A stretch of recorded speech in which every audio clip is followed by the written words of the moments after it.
മക്കളെ, പ്രിയപ്പെട്ട മുട്ടത്തോട് നിവാസികളെ, നിങ്ങളോട് വസിയത്ത് ചെയ്ത് വീട്ടിന്റെ ഉമ്മരപ്പടി വിട്ട് വന്ന, നിങ്ങളെ പൊന്നുപോലെ നോക്കിയ, നിങ്ങളെ പരിചരിച്ച, നിങ്ങൾക്ക് വേണ്ടി താങ്ങും തണലുമായി നിന്ന നിങ്ങളുടെ പ്രിയപ്പെട്ട ബാപ്പയും ഉമ്മയും ഉണ്ടല്ലോ. ഈ ഖബറിൽ വന്ന് കിടക്കുന്നത് കാലാകാലങ്ങളായി. അവർ നിങ്ങളെ മറന്നിട്ടില്ല. അവർ നിങ്ങളെ വീക്ഷിക്കുന്നു, അവർ നിങ്ങളെ കാണുന്നു, അവർ നിങ്ങളെ നോക്കുന്നു. ആ പ്രിയപ്പെട്ടവരുണ്ടല്ലോ, ഇന്നത്തെ ഈ പരിശുദ്ധമായ സദസ്സ് പിരിഞ്ഞു പോകുമ്പോ അല്ലാഹുവിന്റെ റസൂലാ പറയുന്നത്, 1 രൂപ നാണയത്തൊട്ട് പിരിവിന് വേണ്ടിയല്ല വല്ലാഹി ഞാൻ പറയുന്നത്. അല്ലാഹുവിന്റെ റസൂൽ പറയുന്ന ഹദീസാണ് ഞാൻ പറയുന്നത്.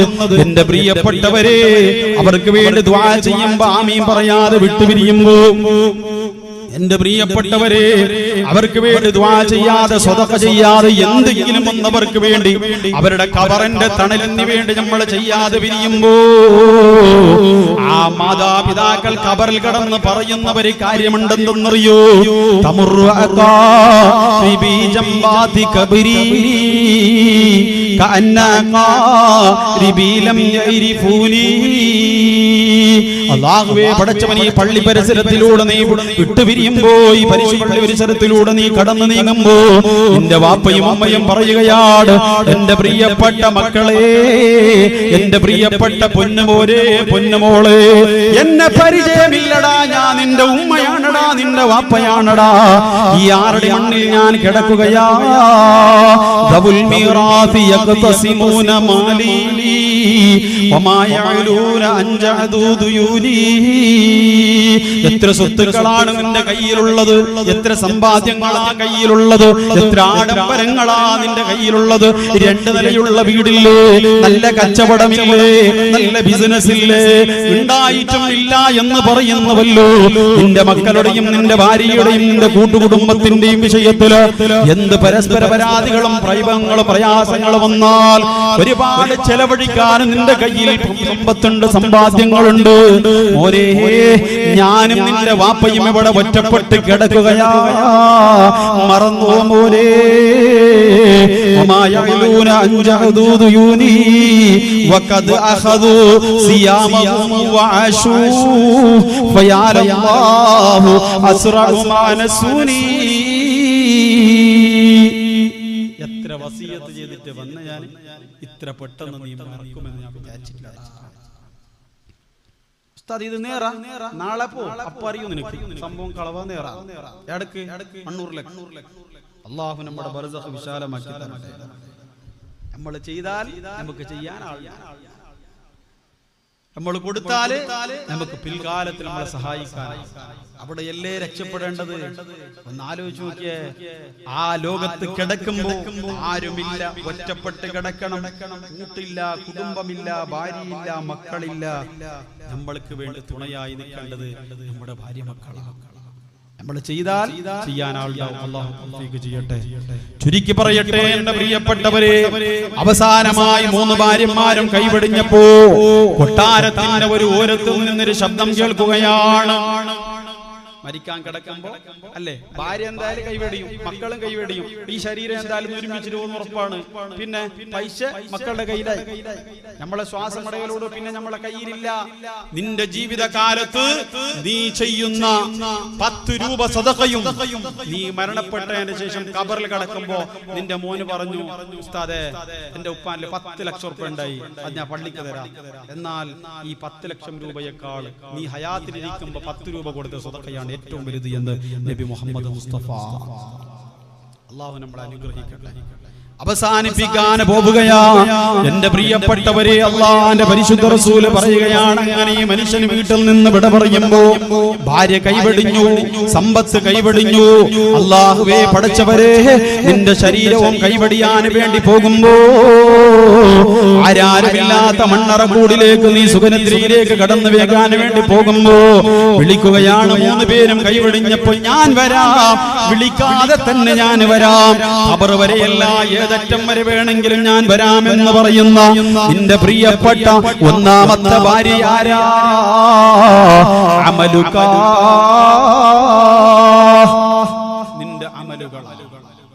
നിന്റെ അമലുകളാ. ആ അമലുകൾ ഖബറിലേക്കല്ല ഏതറ്റം വരെ വേണമെങ്കിലും പറയാം. നിന്റെ നിസ്കാരം അതൊരു വിഷയം. എന്റെ പ്രിയപ്പെട്ടവരെ, നിസ്കാരം തന്നെ ഒരു പരിഷ്കാരമാക്കി ഇന്നത്തെ യുവതലമുറ മാറ്റി. അല്ലേ? പള്ളിന്റെ അടുത്ത് നിന്ന് അജനുണ്ടെങ്കിൽ മാത്രം വരുന്നവർ ഭയങ്കര പിന്നെ ഇല്ലെങ്കിൽ വരെ കാണേയില്ല. അത് ഈ നാട്ടിൽ നല്ല മൊത്തത്തിൽ ബാക്കിയല്ലാത്ത ഭയങ്കര ഒരു ടൈമിലുണ്ടായി കൊറോണ സമയത്ത് പള്ളി തുറന്നിട്ടില്ല. അപ്പൊ ഈ പള്ളി തുറപ്പിച്ചാരും ഈ ഭാഗത്തേക്ക് വരാത്ത പള്ളി തുറക്കുന്നില്ല. കമ്മിറ്റിക്കാർ അങ്ങനെ ഖത്തീബ് അങ്ങനെ ഇങ്ങനെ പറഞ്ഞിട്ടല്ലേ എല്ലാ നാട്ടിലും പള്ളി തുറപ്പിച്ച് ഈ ഭാഗത്തേക്ക് ഉണ്ടാവും. എന്തെങ്കിലും ഒരു ഗൗജി ഉണ്ടെങ്കിൽ ഭയങ്കര ആവേശത്തോട് പാരി പറഞ്ഞു ആലോചിച്ച് നോക്കി നമ്മള്. അങ്ങനെയാവല്ല ചെറുപ്പക്കാരാ, അള്ളാഹുവിന്റെ വിശുദ്ധമായ അവാച്യമായ അനന്തങ്ങളാകുന്ന അള്ളാഹുവിന്റെ വിശുദ്ധ മുറ്റത്തോടി പള്ളിയിൽ നിന്ന് ബാങ്കിന്റെ ധ്വനികൾ കേൾക്കുമ്പോ ഒന്ന് വരണം മോനെ. അങ്ങനെ വന്നുകൊണ്ട് നിന്റെ നിസ്കാരം നീ പൂർണ്ണതയോടെ നിർവഹിച്ചാൽ നാളെ കബറിൽ കിടക്കുമ്പോ, നാളെ കബറിലേക്ക് പോകുമ്പോ ആ നിസ്കാരത്തെ നീ വിളിക്കുകയാ, ഒന്ന് കടന്നു വരുവോ. ആരാരുമില്ലാതെ ഒറ്റപ്പെട്ട് കിടക്കുന്ന മണ്ണറയിലേക്ക് നീ വരുവോ എന്ന് ചോദിക്കുമ്പോ ഞാൻ വരാമെന്ന് പറഞ്ഞുകൊണ്ട് നിനക്കിണയായി തുണയായി ആ നിസ്കാരം നിന്റെ കബറിലേക്ക് വരികയാണ്. നീ പരിശുദ്ധമായ നിന്റെ നോമ്പ്, ആ നോമ്പും വരും. എന്റെ പ്രിയപ്പെട്ടവരെ, പരിശുദ്ധമായ സ്വതക്കയുണ്ടല്ലോ. അള്ളാന്റെ പരിശുദ്ധമായ ലോകത്തേക്ക് ആ സ്വതക്ക വരുമെന്ന് മാത്രമല്ല, അള്ളാന്റെ പരിശുദ്ധമായ പള്ളിക്ക് വേണ്ടി ചോദിച്ചപ്പോ കറാമത്തിന്റെ കനക കൊട്ടാരങ്ങളുള്ള ഈ വിശുദ്ധമായ മുട്ടത്തോടി പള്ളിയിലേക്ക് ഏസിക്ക് വേണ്ടി ചോദിച്ചപ്പോ കൊടുത്ത എന്റെ പ്രിയപ്പെട്ട മുട്ടത്തോടിയിലുള്ള നിവാസികളെ, ഇവിടെ നിസ്കരിക്കുന്ന ഓരോ മനുഷ്യന്റെ നിസ്കാരത്തിന്റെ മിഥിലുകൾ ഉണ്ടല്ലോ. കാർപ്പറ്റിന് വേണ്ടി സഹായിച്ചവർ, അവർ നിസ്കരിക്കുന്ന നിസ്കാരത്തിന്റെ മിഥില് തവാബുകൾ നാളെ ഖബറിൽ വന്നുകൊണ്ട് പറയാ, കമ്മിൻ സദഖത്തിൻ ഖറജത് ആമിനാതീനില്ലദീ. ഒരിക്കലും മലക്കുകളെ, നിങ്ങൾക്ക് ഈ പരിശുദ്ധമായ മനുഷ്യനെ ശിക്ഷിക്കാൻ നിങ്ങൾക്ക് അർഹതയില്ല. കാരണം എത്രയോ സ്വതക്കകൾ ചെയ്ത എന്നാലോചിച്ചു നോക്കിയ എന്റെ പ്രിയപ്പെട്ടവരെ, ഓരോ അമലുകളും ആരാരുമില്ലാതെ ഒറ്റപ്പെട്ട് കിടക്കുന്ന ഖബറിന്റെ ഉള്ളിലേക്ക് എന്റെ പ്രിയപ്പെട്ടവരെ കടന്നു വരുന്ന നമ്മളെ സന്തോഷിപ്പിക്കുമ്പോ ഞാൻ അവസാനിപ്പിക്കാൻ വേണ്ടി പോവുകയാ. കാലാവസ്ഥ നമുക്ക് പ്രതികൂലമായി മാറുമ്പോ ഇനി ഞാൻ നീട്ടാൻ ആഗ്രഹിക്കുന്നില്ല. എന്റെ പ്രിയപ്പെട്ടവരെ, വർഷത്തിലൊരിക്കൽ മഹാനായ ഗൗസുൽ ആലമിന്റെ പേരിൽ നടക്കുന്ന നമ്മുടെ നാട്ടിലുള്ള ഏറ്റവും വലിയ പരിപാടിയായ ഈ പരിശുദ്ധമായ പരിപാടി ഇവിടെ അരങ്ങേറുമ്പോ പാവപ്പെട്ട കബറാളികൾക്ക് വല്ലതും നമ്മൾ കൊടുക്കണ്ടേ? നമ്മുടെ പ്രിയപ്പെട്ട മാതാപിതാക്കൾ എത്രയോ പേര് മരിച്ചിയാറടി മണ്ണിലാണ്. പാവപ്പെട്ട കബറാളികളായ ഭാര്യയും ഭർത്താവും അതുപോലെ പ്രിയപ്പെട്ട മക്കളും കുടുംബവും ഒരുപാട് ആളുകൾ അന്തിയുറങ്ങുന്ന മണ്ണാ ഈ പരിശുദ്ധമായ മണ്ണ്. അവർ കാതോർത്ത് കാത്തു നിൽക്കുന്നവരാ, അവരാകാംക്ഷയോടുകൂടെ നിലകൊള്ളുന്നവരാ, അവരാകാംക്ഷയോടുകൂടെ എന്റെ മകൻ എനിക്ക് വേണ്ടി ആമീൻ പറയൂ, സ്വതഖ ചെയ്യുമോ എന്നുള്ള പ്രതീക്ഷയോടുകൂടെ ഈ മുട്ടത്തോടി മണ്ണിന്റെ പരിശുദ്ധമായ ചാരത്ത് അന്തിയിറങ്ങുന്ന നമ്മുടെ വാപ്പാ, നമുക്ക് വേണ്ടി കഷ്ടപ്പെട്ട് അധ്വാനിച്ച് ചോര നീരാക്കിയ ഉമ്മ, അവർക്ക് വേണ്ടി എന്റെ പ്രിയപ്പെട്ടവരെ ഈ സദസ്സ് നിങ്ങളുടെ മുമ്പിൽ വെക്കുകയാണ്. കഴിഞ്ഞ വർഷം വലിയ പിരിവാണ് ഇവിടെ നടന്നത്. യേശുക്ക് വേണ്ടി പിരിച്ചപ്പോ നല്ല സൽഗുണ സമ്പന്നതയുള്ള മനസ്സുള്ള പല ആളുകളും സഹായിച്ചു. മുമ്പത്തെ വർഷമുണ്ടല്ലോ എന്റെ പ്രിയപ്പെട്ടവരെ കവാടത്തിന് വേണ്ടി പിരിച്ചപ്പോ ഒരു മടിയും കൂടാതെ അതിന് വേണ്ടി അകമൊഴിഞ്ഞ് സഹായിച്ചു. എന്നാൽ ഈ വർഷം ഞാൻ പറയുന്നത് വലിയ ഒരു പദ്ധതിയല്ല, ചുരുങ്ങിയ ഒരു പദ്ധതിയാ. പരിശുദ്ധമായ മുട്ടത്തോട് പള്ളിയുടെ അകത്തളത്തെ AC കൊണ്ട്, ഇന്റീരിയൽ കൊണ്ട്, അതുപോലെ കാർപ്പറ്റ് കൊണ്ട് 12 ലക്ഷത്തിനേക്കാൾ അധികമായ ഭീമമായ ചെലവ് കൊണ്ട് അനുഗ്രഹിച്ച നമ്മള് അല്ല തന്ന സമ്പത്തും സമ്പാദ്യത്തിൽ നിന്ന് വലിയ ഒരു വിഹിതമുണ്ടല്ലോ അള്ളാന്റെ പള്ളിയുടെ അകത്തളത്തേക്ക് ചെലവഴിച്ച് നമ്മള് പുറത്ത് ഈ പള്ളി കാണുമ്പോ അകത്ത് ഒന്നുമല്ല. എന്റെ പ്രിയപ്പെട്ടവർ, അകത്തെ പള്ളി കാണുമ്പോ പുറത്ത് ഒന്നുമല്ലാത്ത ഒരവസ്ഥയിലാണ്. വലിയ ചെലവില്ല, ചുരുങ്ങിയ ചെലവാണ് നിങ്ങളുടെ മുമ്പിലേക്ക് സമർപ്പിക്കുന്നത്. ഈ പള്ളിയുടെ ബാക്കിയുള്ള ചെറിയ ചില്ലര ചെലവുള്ള ഈ പൈലിങ്ങിന് വേണ്ടി, അതുപോലെ ഈ പരിപാടിക്ക് വേണ്ടി നിങ്ങളുടെ സഹായവും സഹകരണവും കൊണ്ടാണ് കഴിഞ്ഞ 2 വർഷങ്ങളിലായി അള്ളാന്റെ തൗഫീഖ് കൊണ്ട് വളരെ മനോഹരമായി പരിശുദ്ധമായ പരിപാടി അരങ്ങേറിയത്. എന്റെ പ്രിയപ്പെട്ടവരെ, അതുകൊണ്ട് നിങ്ങളുടെ മുമ്പിൽ ഈ പള്ളിയുടെ മുൻവശം വെക്കുകയാണ്. ഈ പള്ളിയുടെ മുൻവശത്ത് നിങ്ങളുടെ മുമ്പിൽ വെക്കുകയാണ്. അള്ളാന്റെ പള്ളിയാണ്, കറാമത്തിന്റെ പള്ളിയാണ്. യേശുക്ക് കൊടുത്ത പലരുമുണ്ടല്ലോ. എന്റെ പ്രിയപ്പെട്ടവരെ, കഴിഞ്ഞ വർഷം അവർ ചെയ്ത സ്വതക്കയുടെ പേരിൽ അനുഭവിച്ച അനുഭൂതികളെ കുറിച്ച് പറഞ്ഞിട്ടുണ്ട്. ഈ വർഷമുണ്ടല്ലോ, അള്ളാന്റെ പള്ളിക്ക് കൊടുക്കുമ്പോ നിന്നെ സ്നേഹിച്ച താരോലിച്ച നിന്നെ താഴെ വെച്ചാൽ ഉറുമ്പരിക്കും, മുകളിൽ വെച്ചാൽ പേരരിക്കുമെന്ന ഭയത്തോടുകൂടെ വളർത്തി നിന്നോട് സ്വതക്ക ചെയ്യാനും ദുആ കൊണ്ട് വസിയ്യത്ത് ചെയ്ത് നിനക്ക് ചുടുചുംബനം തന്ന് കാലാകാലം കാണാത്ത നാളെ പടച്ചവന്റെ ആഖിറത്തിൽ ഒരുപക്ഷേ കാണുന്ന നിന്റെ വാപ്പയും ഉമ്മയും ആ ആറടി മണ്ണിൽ കിടക്കുമ്പോ ആ സ്വതക്ക അവർക്കായിക്കോട്ടെ. അല്ലാഹു റബ്ബുൽ ഇസ്സത്ത് സഹകരിക്കാനും ആ പാവപ്പെട്ട മാതാപിതാക്കളുടെ ഖബർ വിശാലമാകാൻ അല്ലാഹു തൗഫീഖ് നൽകട്ടെ.